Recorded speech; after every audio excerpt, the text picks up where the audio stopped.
Hey, what's up everyone out there? Super excited about this new video series that we're getting ready to launch.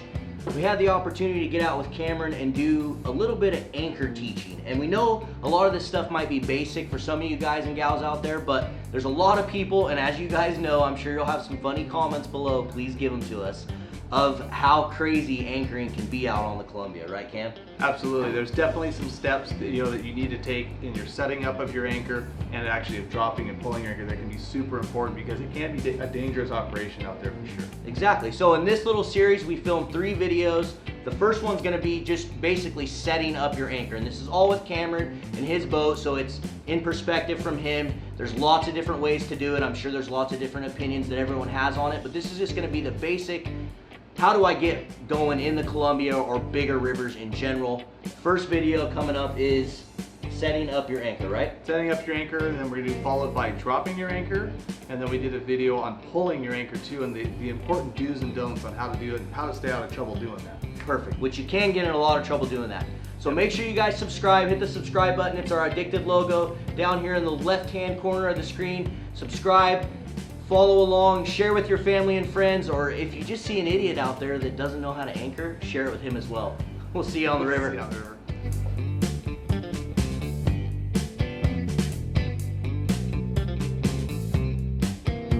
Hey guys, this is Cameron with Fishing Addicts Northwest and Gone Catching Guide Service, and today we're going to show you how to set up a Columbia River anchor system.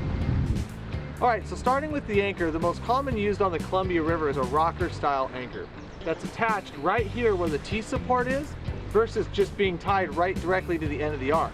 Now the reason why they do that is because if this anchor were to snag on a rock or a ledge or something else on the bottom, if you were to pull straight with the arm, whatever these hooks are going to be biting into, you're not going to be able to get a different angle to release off what you're snagged on. So by zip tying your chain up on the top of this arm and by pulling on it at a different little angle, this chain would release from the zip tie, allowing yourself to be pulling from the support arm and to hopefully free whatever it's going to be snagged on.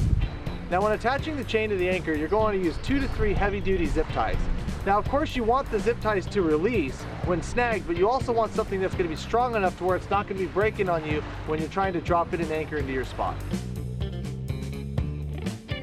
Now onto your chain. Your chain's probably the most important piece to your Columbia River anchor setup, just because the amount of chain and how heavy of a chain you use will dictate how heavy your anchor needs to be for anchoring your boat. The reason why that is because the chain helps adjust the angle that the rope is pulling on the anchor, and here's why that's important. Let's say that this was just straight rope and my boat was anchored up here. If my boat's anchored up here and there's nothing weighing the line down, the anchor could just drag along the bottom. If I have chain weighing the line down, it's going to force that rocker anchor into the ground, and as it's being pulled into that, it's going to bite more and more and more. As waves hit and as tides and as big ships come by and move your boat up and down, the chain acts as a better shock absorber to keep that anchor snagged into the bottom. One of the common fixes to drag in an anchor, if your anchor drags a lot when you're attempting to anchor out in the Columbia River, is to add more chain. I would always recommend using 10 to 12 feet. Now onto the rope. This is a 3/8 inch thickness rope, and this rope is going to be able to handle just about anything that we're going to anchor under like the normal fishing in the Columbia River. I've got a 26-foot boat and this is going to handle it just fine.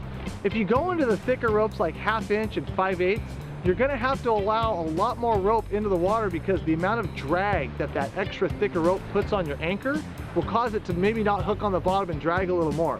So you should be able to get away with a 3/8 inch. Now the next part of your Columbia River anchor system is going to be your buoy ball and your catch mechanism that only allows the rope to go one way through it. Now there's many different styles of these catch mechanisms out there, but they all pretty much do the same thing. When you pull the anchor up with your boat and the buoy ball slides down your line to the end of it, it doesn't allow the anchor to drop back down to the bottom, and it floats it underneath your ball. So obviously every time you anchor in the Columbia River, you're not going to use all 300 feet of your rope. So having some kind of mechanism to either tie it up or bag up your extra line is very beneficial.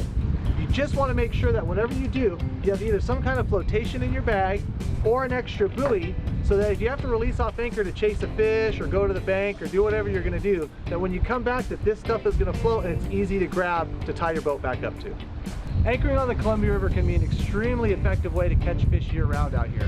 One thing I am going to caution is that if you're new to anchoring on the Columbia River, that you do it away from other boats and that you take some time and practice and you get to know your gear. It can be really important in helping those high-stress situations when you have lots of other anglers or you're trying to anchor in a little more precarious spots or in heavy currents. If you guys like what you see here, be sure to subscribe to our YouTube channel where we have lots of how-to videos on fishing, and we'll see you guys on the water. Alright, so there you have it, everyone. That's how Cam sets up his Columbia River anchor setup. You want to make sure you pay really close attention and you know how to do this before you get out on the river, because it can get dangerous really quick, right? Absolutely. You know, just make sure that you know your equipment, that you also practice in some of the areas the current's a little bit slower.